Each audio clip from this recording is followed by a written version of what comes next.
चलिए, आज जो सेशन है पूरा वो इसके ऊपर है कि भाई दलितों की आंखें खुल जाएं कि क्या हुआ था। आपको पता होगा कि उत्तर प्रदेश के अंदर एक गेस्ट हाउस कांड हुआ था और उसका सीधा सीधा आरोप मुलायम सिंह यादव यानी कि अखिलेश जी के पिताजी के ऊपर लगा था, जो उस वक्त उत्तर प्रदेश के चीफ मिनिस्टर थे। किस प्रकार संविधान की धज्जियां उड़ाई गई, किस प्रकार एक दलितों की इतनी बड़ी नेता को जाति सूचक गालियां दी गई। स्त्री, जो महिला की गालियां होती हैं, आप सब लोग जानते हैं कि जो महिलाओं को गालियां दी जाती हैं, दलितों को गालियां दी जाती हैं, वो तमाम गालियां बहन जी ने झेली हैं इतनी बड़ी नेता होने के बाद। तो बात 1990 से शुरू होती है, क्योंकि 1990 में क्या हुआ था कि उत्तर प्रदेश के अंदर जो राम मंदिर और बाबरी मस्जिद का विवाद था वो अपने चरम पर था। भारतीय जनता पार्टी, संघ और जो हिंदूवादी संगठन थे वो उत्तर प्रदेश के अंदर बाबरी मस्जिद को हटाकर राम मंदिर बनाना चाहते थे। ठीक कब? 1990 में। और इसी की वजह से एक तारीख आती है 6 दिसंबर 1992। ये तारीख आप सबको पता होगी। 6 दिसंबर 1992 को जो अयोध्या के अंदर बाबरी मस्जिद थी उसको गिराया गया और उसका जो पूरा ढांचा था उसको जमींदोज कर दिया गया।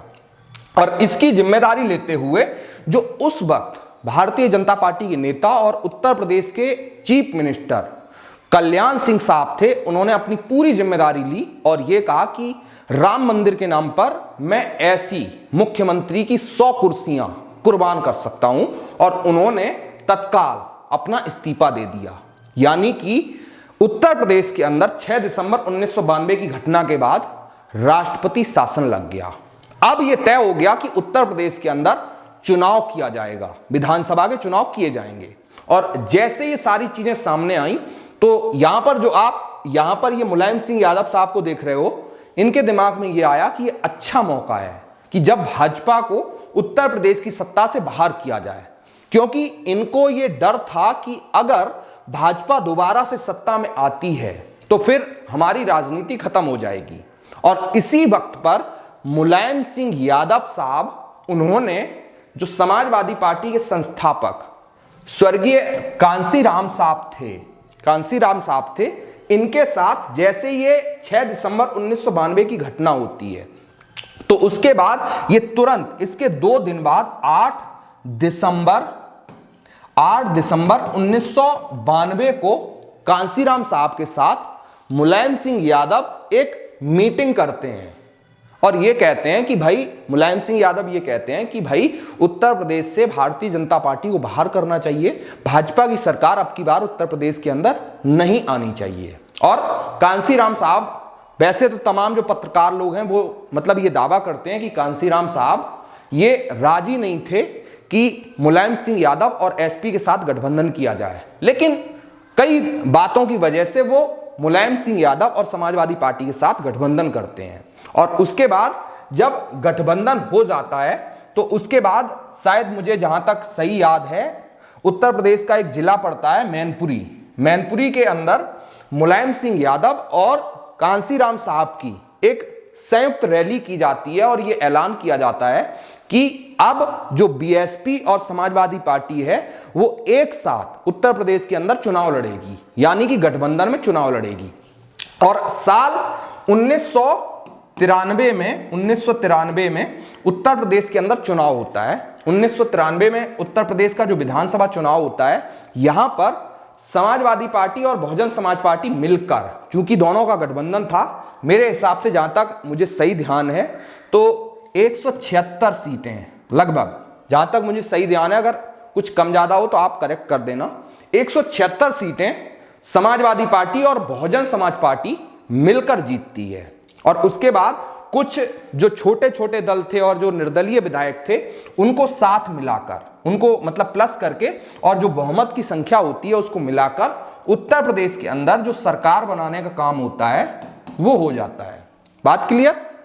अब तमाम पत्रकार, तमाम जो जानकार लोग हैं वो ये दावा करते हैं कि उस समय पर मुलायम सिंह यादव और श्री कांसीराम साहब के साथ में जो मीटिंग हुई थी उसमें यह तय हुआ था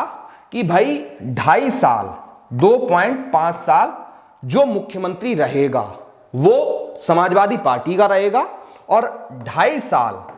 जो मुख्यमंत्री रहेगा वो बहुजन समाज पार्टी का रहेगा। ये मतलब तमाम लोग दावा करते हैं कि ऐसा एक वादा मुलायम सिंह यादव ने किया था, समाजवादी पार्टी ने किया था। किससे? स्वर्गीय कांसीराम साहब से। और जब ये वादा मुलायम सिंह यादव ने किया तो मुलायम सिंह यादव ने ये कहा कि अब 2.5 साल पहले मैं चीफ मिनिस्टर बनता हूं, 2.5 साल पहले मैं चीफ मिनिस्टर सीएम यूपी का बन जाता हूं, उसके बाद अगले जो 2.5 साल हैं ये वाले, ये आपकी पार्टी का जिस भी नेता वो बनना हो वो बन जाए और हमारी पार्टी उसका समर्थन करेगी। लेकिन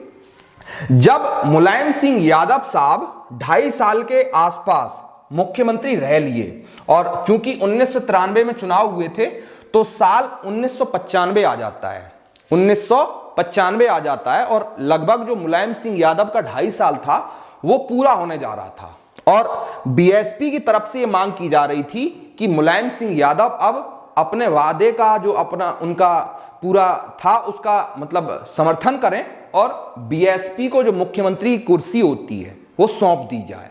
लेकिन तमाम लोग ये दावा करते हैं कि मुलायम सिंह यादव इस चीज के लिए कतई भी राजी नहीं थे कि उनकी मुख्यमंत्री की कुर्सी जाए, वो मतलब अपना पद छोड़ें और मायावती या फिर कांसीराम या फिर बीएसपी का कोई भी नेता मुख्यमंत्री बन जाए। मतलब मुलायम सिंह यादव अपना जो वादा उन्होंने किया था 2.5 साल सीएम बनाने का वो पूरा नहीं करना चाहते थे। और इसी की वजह से 23 मई 1995, शायद मुझे तारीख सही से ध्यान है, 23 मई 1995 जब कांसीराम साहब और बीएसपी को यह पता पड़ता है कि भाई मुलायम सिंह यादव हमें सीएम नहीं बनाएंगे, तो 23 मई 1995 को क्या होता है कि कांसीराम साहब और मायावती जी इनकी मुलाकात भारतीय जनता पार्टी के नेताओं से होती है। ऐसा कहा जाता है कि भाजपा के साथ इनकी मुलाकात होती है और ये अपना पूरा बताते हैं कि भाई हमने मुलायम सिंह यादव को चीफ मिनिस्टर बनवाया और उन्होंने वादा किया था कि हम 2.5 साल आपको सीएम बनाएंगे, लेकिन अब अपने 2.5 साल पूरे होने के बाद वो हमें पद नहीं दे रहे हैं, तो हम जो मुलायम सिंह यादव की सरकार से समर्थन है वो वापस ले रहे हैं और मुलायम सिंह यादव की सरकार गिर जाएगी। ये पूरी चीजें 23 मई 1995 को हो रही थी। और 23 मई 1995 को जब भाजपा के नेताओं के साथ मुलाकात हुई तो यहां पर जो भारतीय जनता पार्टी है, भाजपा जो है, उसने ये साफ कह दिया कि आप उत्तर प्रदेश के अंदर सरकार बनाओ और हम आपका बाहर से समर्थन करेंगे। यानी कि मुलायम सिंह यादव की सरकार गिर जाएगी और बीएसपी की सरकार बन जाएगी और बीएसपी का समर्थन जो मुलायम सिंह यादव को करना चाहिए था अपने वादे के मुताबिक, वो समर्थन भारतीय जनता पार्टी करने को तैयार हो जाती है। ये पूरा मैटर चल रहा था और इसी दौरान कांसीराम साहब की जो तबीयत थी वो काफी खराब हो गई और वो अस्पताल में भर्ती हो गए। तो उसके बाद जो सारे फैसले थे वो बहन जी यानी कि मायावती जी ले रही थी और 23 मई 1995 को जब ये तय हुआ कि भाई भाजपा हमको समर्थन देगी, तो उसके बाद एक और तारीख आती है 1 जून 1995। 1 जून 1995 को कहा यह जाता है कि भारतीय जनता पार्टी ने अपना जो समर्थन पत्र है वो बहन जी को सौंप दिया, बीएसपी को सौंप दिया कि हमारी जो पार्टी है वो आपका समर्थन करेगी और आप उत्तर प्रदेश के राज्यपाल के पास जाइए और अपना सरकार बनाने का दावा करिए। और जैसे ये चीज नेताजी मुलायम सिंह यादव को पता पड़ती है तो कहा जाता है कि वो काफी गुस्सा हो गए और उस वक्त जब ये तारीख 1 जून 1995 थी और भाजपा ने समर्थन दे दिया तो बहन जी मायावती थी, वो दिल्ली से उत्तर प्रदेश की राजधानी लखनऊ के अंदर आ गई थी। उत्तर प्रदेश की राजधानी लखनऊ के अंदर जो स्टेट गेस्ट हाउस है, जो मतलब राज्य सरकार का गेस्ट हाउस है, जहां पर तमाम जो राज्य के बड़े बड़े नेता होते हैं वो ठहरते हैं, सरकारी गेस्ट हाउस था, उसमें बहन जी मायावती जी रुकी हुई थी। 1 जून 1995 की तारीख थी और उसके बाद जब उन्होंने अपने नेताओं के साथ और तमाम विधायकों के साथ बातचीत कर ली तो 2 जून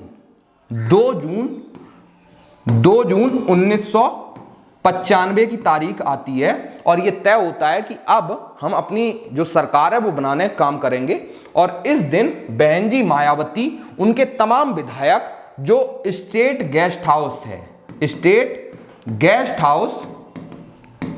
ये लखनऊ के अंदर है,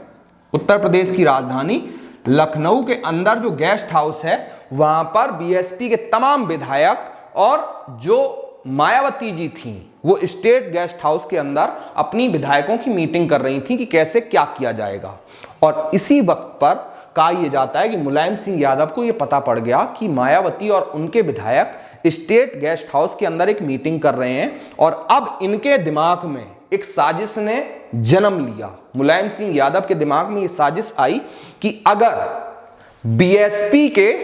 कुछ विधायक 1/3, 1/3 विधायक तोड़ दिए जाएं तो फिर हमारी सरकार बच जाएगी। तो कहा यह जाता है कि मुलायम सिंह यादव ने उस वक्त अपने पार्टी के नेताओं को, पार्टी के जो लठैत थे, पार्टी के जितने भी मतलब